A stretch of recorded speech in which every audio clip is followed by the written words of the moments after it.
Bien, segunda propiedad, el producto de los límites es el límite del producto, ¿sí? El límite es distributivo respecto al producto, a la multiplicación. Vamos a demostrar esto. También la demostración repite el uso de la definición, obviamente, todas las demostraciones usan la definición. Yo tengo por hipótesis que f de x tiene el límite L y que g de x tiene el límite M. Entonces, lo que vamos a considerar de manera auxiliar es esta expresión, f de x menos L por M. F de x menos L por M lo vamos a amplificar por idempotencia, vamos a agregar el término f de x por M, sumando y restando. ¿Sí? Lo agregamos, ahora lo voy a poner separado acá. Lo agregamos restando y lo agregamos sumando, ¿sí? Fíjense que parto de f por g menos L por M, el término sigue estando acá, el primero, y el segundo sigue estando acá. Agrego algo sumando y restando, ¿sí? Hacemos idempotencia, así que se mantiene la igualdad. Y después hago factores comunes convenientes, ¿sí? Hago factor común por grupos, podríamos decir. A las primeras dos expresiones le saco factor común f, me queda g menos m, y a las segundas dos expresiones le saco factor común m, queda f menos l. Bien, sabiendo por teorema previo, acá está acotado, no sé si esto salió, el pie de página salió correcto, ¿sí? Porque al separar los capítulos en unidades, por ahí menciona una página, un número de página que no es el correcto, así que tengan cuidado. Pero el teorema previo es el que dice que una función que tiene límite está acotada. Una función que tiene límite tiene cotas, ¿sí? Ese es el teorema que va a usar acá. Si ustedes lo estuviesen contestando en un parcial, acá cuando ponen por teorema previo lo nombran. Dice teorema, acá dice en realidad que una función que tiene límite está acotada en un entorno.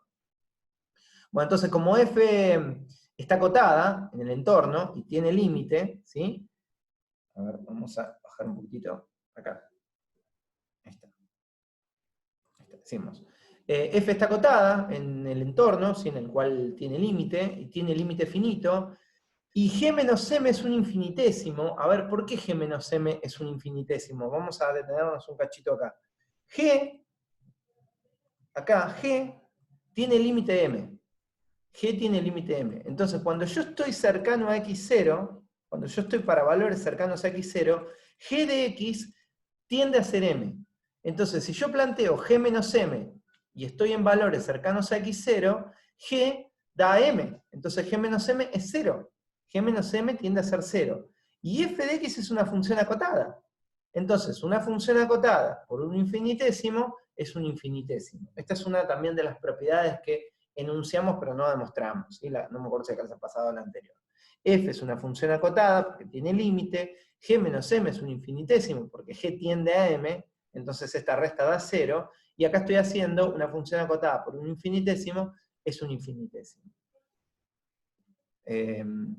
La conclusión es exactamente la misma para lo que está acá abajo, ¿sí? Porque f y l también la resta da un infinitésimo. El límite de f da l, entonces para valores cercanos a x0, f de x menos l va a ser tendiente a 0.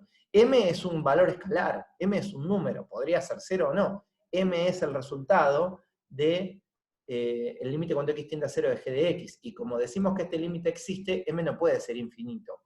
Entonces lo que estoy multiplicando es un escalar por un infinitésimo, es decir, un valor escalar, una constante, por un infinitésimo que también vimos en las propiedades que enunciamos que es un infinitésimo. ¿Qué quiere decir eso? Que toda esta cuenta es igual a esta cuenta, que es igual a esta cuenta, que es la suma de dos infinitésimos. Y la suma de dos infinitésimos es un infinitésimo. Entonces, cuando le ponemos el límite adelante de toda esta cadena de igualdades, me queda que esto que está acá da 0. Es lo que está expresado acá adelante. ¿Sí? Agregamos límite lado a lado a la primera expresión y a la última expresión, pero vamos que la última expresión da 0, entonces la primera también. Porque es una igualdad. Si la segunda da 0, la primera también. Bien. Sabemos que en la segunda igualdad, esta que está acá planteado, es el límite de una suma, y probamos hace un ratito que el límite de la suma es la suma de los límites, quiere decir que da el límite de lo primero y el límite de lo segundo. ¿Sí? Esto da 0. Es lo que está expresado acá abajo. Bien, eso no es lo importante, sí lo aclaro porque está escrito. Lo importante es lo que pasé por alto, es que como la segunda da 0, la primera da 0. Y si la primera da 0, este límite también es distributivo respecto a esta resta. Entonces, el límite de este producto menos el límite del producto de L por M da 0. El límite de una constante es la constante, ¿sí? Esta L es un número y M es un número. Acá en esta expresión no hay X dando vuelta para reemplazarlo por X0. Por lo tanto, este límite da L por M, que lo podemos sumar lado a lado o pasar sumando, y fíjense lo que arribé. El límite cuando X tiende a X0 de f de X por G de X da L por M, que era lo que yo quería probar. El límite del producto da el producto de los límites. Esa es la tesis a la cual yo quería arribar. Bueno, segunda propiedad, la propiedad del cociente de los límites. Lo que vamos a probar es que el límite es distributivo respecto del cociente de funciones, siempre y cuando g no tienda a ser 0, ¿no? Siempre y cuando g no sea un infinitésimo, porque si no estaríamos dividiendo por 0 y estaríamos en un caso de indeterminación. Si las dos funciones tienen límites, si f tiene límite finito y g tiene límite finito que no es 0, entonces el límite del cociente es el cociente de los límites. Eso es lo que queremos probar, ¿sí? Voy a definir a f como límite L y a G con límite M. Bueno, recordemos que M no es 0. ¿tá? Eso es algo que seguramente vamos a tener que usar un poquitito más adelante. Bueno, esta propiedad, este teorema, se demuestra con un paso auxiliar. ¿sí? Lo que vamos a demostrar es un caso particular, primero, donde f de x es la función constante, y igual a 1, o f de x es igual a 1. Esto no va a demostrar la propiedad, pero va a dar un paso necesario para poder demostrar lo anterior. Si es una demostración en dos escalones, que hecha de esta manera es más fácil de entender, o eso entiendo yo, ¿sí? Eso creo yo. Entonces, como f de x es una función constante, lo que yo voy a intentar demostrar es que sabiendo que el límite de g de x es m, por hipótesis, el límite cuando x tiende a x0 de 1 sobre g de x es 1 sobre m. Es un caso especial, un caso particular de la propiedad anterior.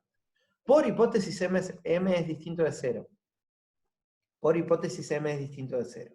Eso quiere decir que existe un entorno reducido de x, ¿sí? Existe un entorno reducido de x donde g de x es distinto de 0. Esto viene de uno de esos 5 teoremitas que vimos en una propiedad, ¿sí? Uno de esos teoremas que vimos donde dice que si una función tiene límite en un entorno, existe valores alrededor de x0 donde la función es o bien más grande que el límite o bien más chico que el límite. ¿sí? Es decir, anda alrededor de 0. Anda alrededor de m. G de x en el entorno de x0 anda alrededor de m. Y como m no es 0, g de x tampoco es 0 en ese entorno. Entonces sabemos que esta expresión que está acá no es una indeterminación.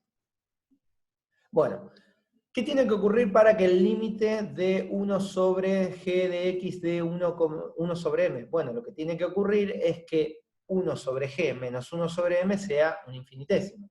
Si yo puedo probar que 1 sobre g menos 1 sobre m da 0, por álgebra de límite, el límite pasaría a ser distributivo y probaría lo primero. Es decir, esto, si yo pruebo esto, se desprende esto que está acá, que es lo que yo quiero probar. Entonces voy a intentar probar esto, para probar esto. Bien, entonces analicemos esta expresión, ¿sí? 1 sobre g menos 1 sobre m, aplicando la resta, haciendo la resta, el mínimo común múltiplo es m por g. M por g dividido g es m, por 1, m. M por g dividido mg, por 1, por menos 1, digamos, menos g. Esto que está acá, lo puedo reescribir convenientemente así. Esta expresión son iguales, nada más que están escritas diferentes. El numerador lo escribí adelante, entre corchetes, por, y el producto de abajo lo separé en dos fracciones, 1 por g y 1 sobre m. Bueno, si yo puedo probar que esto es un infinitésimo, como, si alcanzo a probar que esto es un infinitésimo, como acá hay una igualdad, esto sería un infinitésimo. Y acá hay otra igualdad, quiere decir que esto sería un infinitésimo, que es lo que yo quiero probar. Así que esto es un infinitésimo. Entonces, vamos a analizar esta expresión y vamos a ver si es un infinitésimo. Bien, en esta última expresión, 1 sobre m es una constante, porque m no es 0. Entonces 1 dividido m da un número, que no es 0, que no es infinito. G es distinto de 0. Quiere decir que 1 sobre g, para el entorno en el cual yo estoy trabajando, también es un número. No estoy haciendo ni 1 sobre 0 ni 1 sobre infinito, porque g es un número distinto de 0, pero acotado, porque tiene límite. Quiere decir que esto también es una constante. Entonces, esto es una constante, esto es una constante. Yo estoy haciendo el producto de una constante por este corchete. Y este corchete, por el mismo razonamiento que hicimos en la propiedad anterior, es un infinitésimo. Porque g, para valores cercanos a x0, tiende a ser m. Entonces, m menos g o g menos m son infinitésimos. El producto entre un infinitésimo y una constante es un infinitésimo. Entonces, todo esto en rojo es un infinitésimo, esta fracción es un infinitésimo, esta resta es un infinitésimo, y que sea un infinitésimo implica que su límite tiende a ser 0. Eso es todo lo que está expresado acá. Bien. Bueno, acá hace un poquitito más larga la definición de que 1 sobre g está acotada, ¿sí? Hace un poquitito más larga, aplica la definición del límite, pero en realidad es básicamente, les voy a leer la definición que está acá abajo, pero van a ver que es básicamente lo que yo abrevié.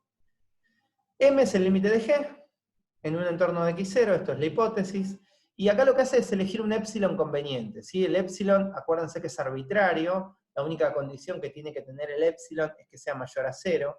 Yo no sé si m es mayor a 0 o no, lo único que sé por hipótesis es que no es 0, entonces toma el módulo de m. Bien, elijo un épsilon, como por hipótesis g tiene límite, existe el delta, donde se cumple esta condición. Bien, entonces,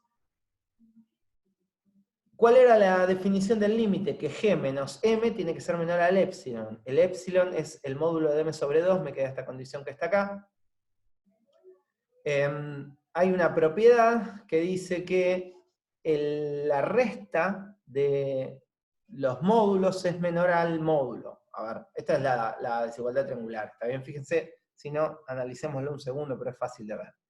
G menos m puede dar positivo o negativo. ¿Está bien? Pero estos dos que están acá es la resta de dos números positivos.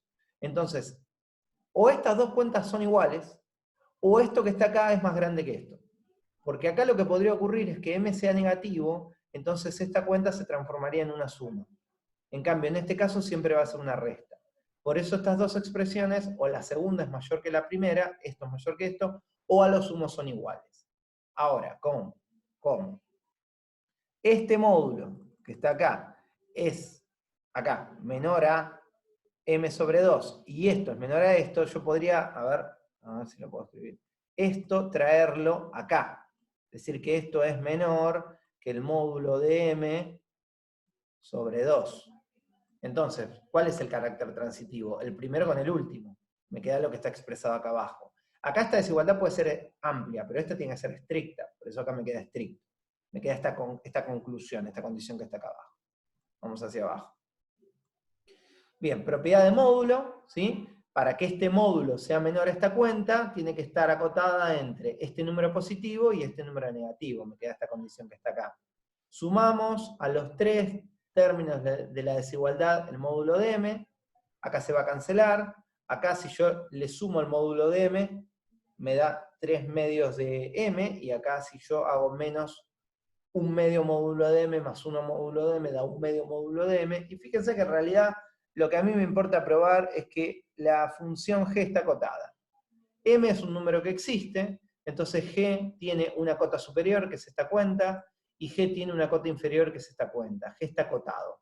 Si g está acotado, 1 sobre g es un infinitésimo, y si 1 sobre g, 1 sobre g está acotado, y si 1 sobre g está acotado, y 1 sobre m está acotado, y el corchete que yo tenía anteriormente, este es un infinitésimo, entonces esta cuenta, está marcada en rojo, es un infinitésimo y probé lo que yo quería. ¿Sí? Probé que 1 sobre g tiene por límite 1 sobre m. Ese sería, digamos, el primer paso de la demostración. Esto no demuestra esta propiedad. Si demuestra un caso particular de esta propiedad, que es cuando f es una función constante. Para generalizarlo hacia la propiedad anterior, vamos a tener que ir al segundo paso.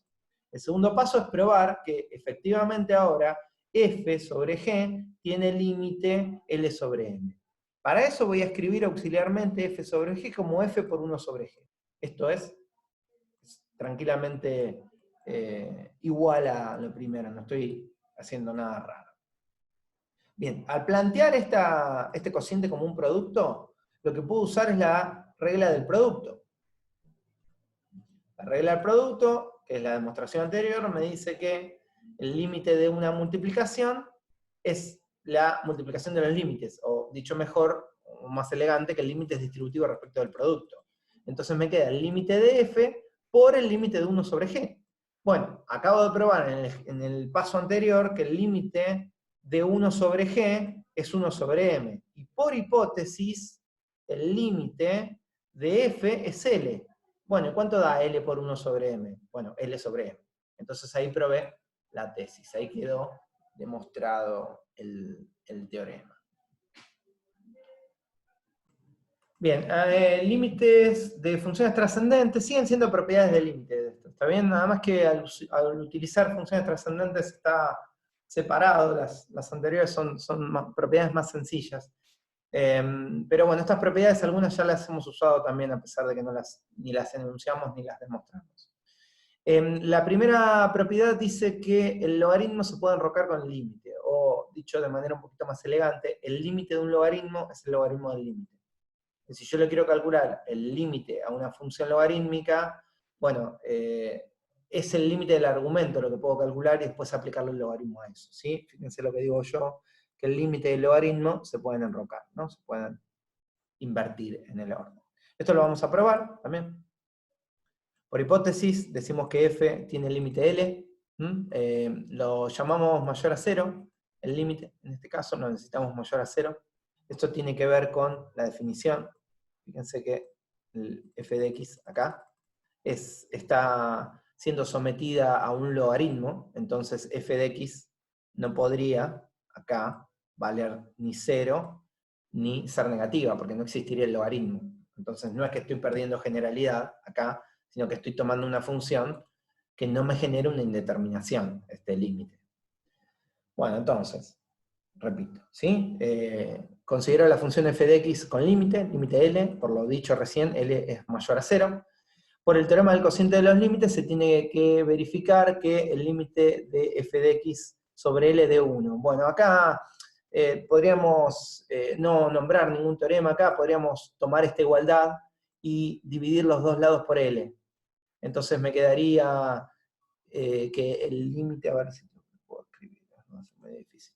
El límite de f de x sobre L me va a quedar igual a 1. ¿Y cómo hago para agregarle el límite acá abajo? Bueno, porque el L coincide con el límite de L porque es una constante. Y el teorema que está mencionando ahí es que el límite es distributivo respecto a la división, digo. Entonces estos dos límites se pueden asociar en uno solo y expresarlo así. F sobre L. Y eso llega a ser 1. ¿Sí? Fíjense que hay como 2 o 3 pasos que se está salteando.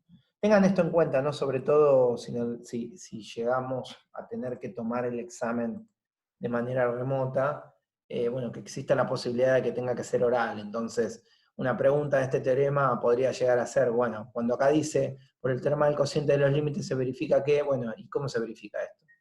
¿Cómo llego de acá a acá abajo?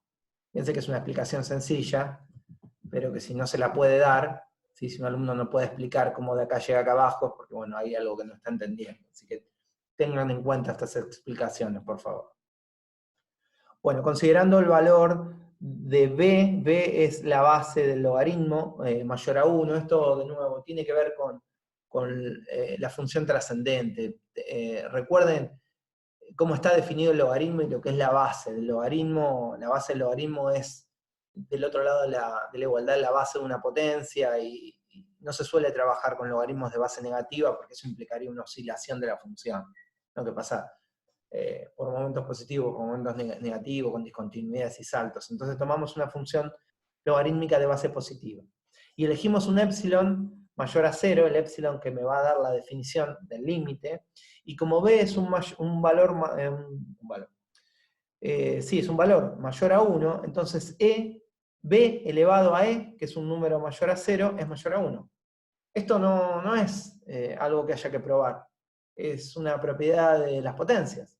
Yo tomo una base positiva y lo elevo a un número mayor a 0, bueno, eso me tiene que dar más grande que 1. ¿Sí? Una base positiva, no, perdón, una base mayor a 1. Si la base fuese un medio, no daría mayor a 1. Si tomo un valor mayor a 1 y lo elevo a una base positiva, me va a dar mayor a 1. Quiere decir que esta expresión que está acá, que da 1, está acotado por b a la e. Si esto es igual a 1 y 1 es menor a b a la e, ¿cuál es la conclusión de carácter transitivo? Bueno, esto.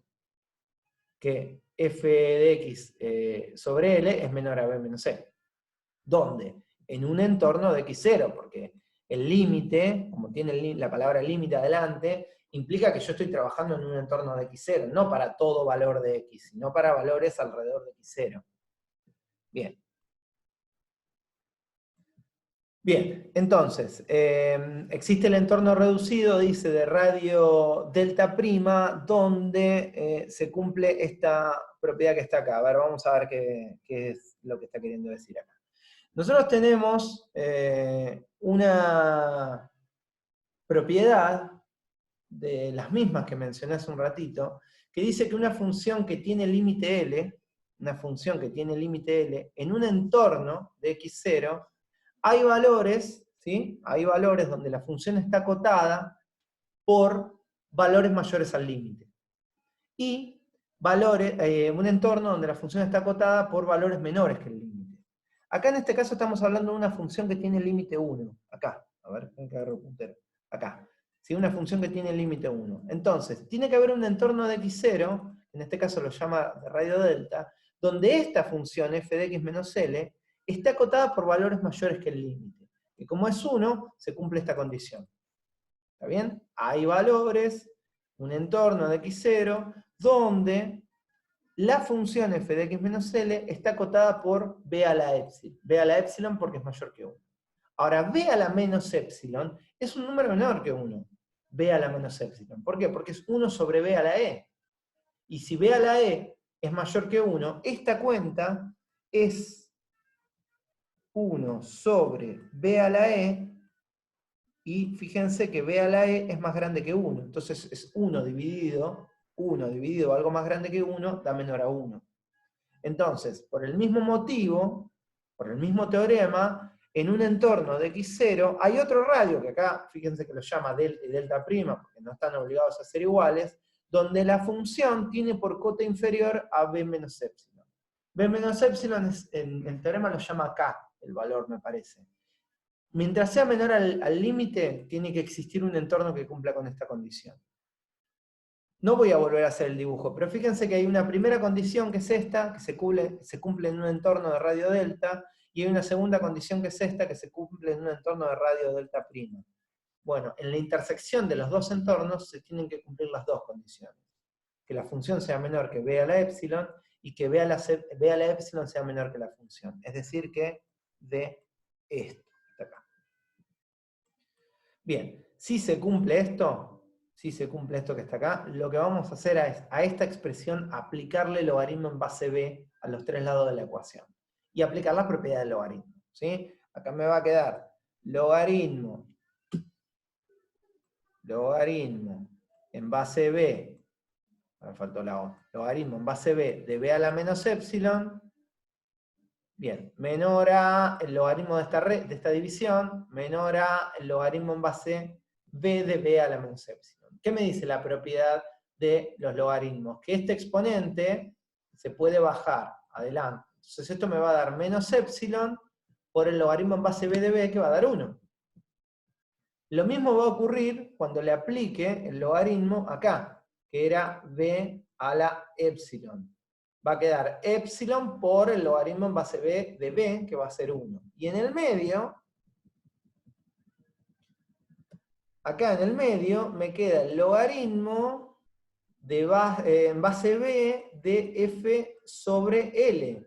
Pero el logaritmo del cociente es la resta de los logaritmos, que es a lo que arriba acá. Fíjense que de acá a acá se está salteando los pasos que garantizan o que explican cómo llegó de acá hacia abajo. ¿Sí? Lo único que dice es que aplica logaritmo. Bueno, borro esto, que entorpece la visión. Bien, entonces llegamos a esta expresión que está acá. Bien, esto, como notación de módulo, lo puedo escribir como está acá abajo, ¿sí? No estoy aplicando nada que no sea la propiedad modular. Bueno, esto es la definición del módulo, porque acuérdense que yo estoy trabajando en un entorno de radio delta, que será delta o delta prima, ¿sí? El que sea más chico de los dos, donde en ese entorno de radio delta se garantiza esto. Bueno, insisto, la definición del límite. ¿Qué es? ¿Cuál es la definición del límite que estoy usando? Que esta función tiene este límite. O sea, que el límite del logaritmo es el logaritmo del límite. Que es la tesis, es lo que yo quería probar. Bueno, página... esa cuál era la página 16.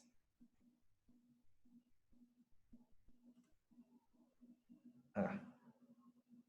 15. Bien. Bueno, ahora vemos si alguien tiene alguna pregunta. Así paso porque me quedan 10 minutos, así entra todo en un solo video. La siguiente propiedad es el límite de una función compuesta exponencial, es decir, el límite de f elevado a la g. Yo justo hoy contesté una pregunta sobre un ejercicio de la guía que había que aplicarle el límite a la base y al exponente. Fíjense que estamos usando esta propiedad. El límite de una función elevado a otra función, se le puede calcular el límite a la base por un lado y el límite al exponente por otro lado. ¿Sí? Se puede distribuir, entre comillas, el límite a base y a exponente. Esto lo vamos a demostrar.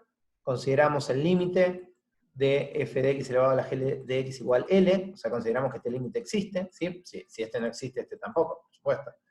F de x elevado a la g da como límite L. Bien, aplicamos logaritmo lado a lado, en este caso logaritmo natural, pero podría haber sido logaritmo en base B, C, H, lo que quieran, no importa. Logaritmo natural. Aplicamos logaritmo natural lado a lado, de este lado me queda el logaritmo del límite, la propiedad anterior me permite darlos vuelta, ¿sí? Enrocar el límite con el logaritmo, del otro lado me queda el logaritmo del límite, por propiedad del logaritmo, este g de x baja multiplicando, ¿sí? Baja multiplicando acá, no adelante el límite, ¿no? Por supuesto, adelante el logaritmo. G de x por el logaritmo de f de x, acá me queda el límite de un producto, el límite de un producto es el producto de los límites, distribuyo límite hacia las dos expresiones. El límite cuando... ¿qué pasó acá abajo? Acá está. El límite cuando x tiende a g de x está multiplicando un logaritmo, entonces vuelvo a aplicar esta propiedad, que lo mismo que a mí me permitió bajar la g multiplicando adelante el logaritmo, me permite este límite subirlo acá arriba, porque es el logaritmo al límite. Fíjense que lo que pasó acá, que no me lo salteé yo, es que se volvieron a enrocar el límite con el logaritmo. Acá, ¿ven? Del límite del logaritmo de f de x, que sería distribuir este límite para acá y para acá, el segundo límite se pueden volver a enrocar por la propiedad que demostramos antes. Entonces queda el logaritmo afuera y el límite adentro. Acá me queda algo multiplicando el logaritmo, entonces lo puedo subir como exponente del argumento del logaritmo. Me queda que el logaritmo del límite de f de x elevado al límite de, cuando x tiende a x0, de g de x quedó como muy chiquitito y no se ve. Bueno, ¿qué pasó? Me quedó logaritmo, a ver, logaritmo de todo esto, así, el logaritmo está ahí afuera, sí, yo lo taché, pero ese es el logaritmo, igual al logaritmo de todo esto. Igual al logaritmo de L.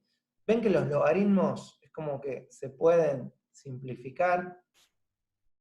Ahí, estos logaritmos se pueden simplificar. En realidad lo que haríamos sería pasar o aplicar e elevado a los dos lados, o pasar el logaritmo como base a una potencia acá, pero básicamente lo que podemos hacer es cancelar los logaritmos, ¿sí?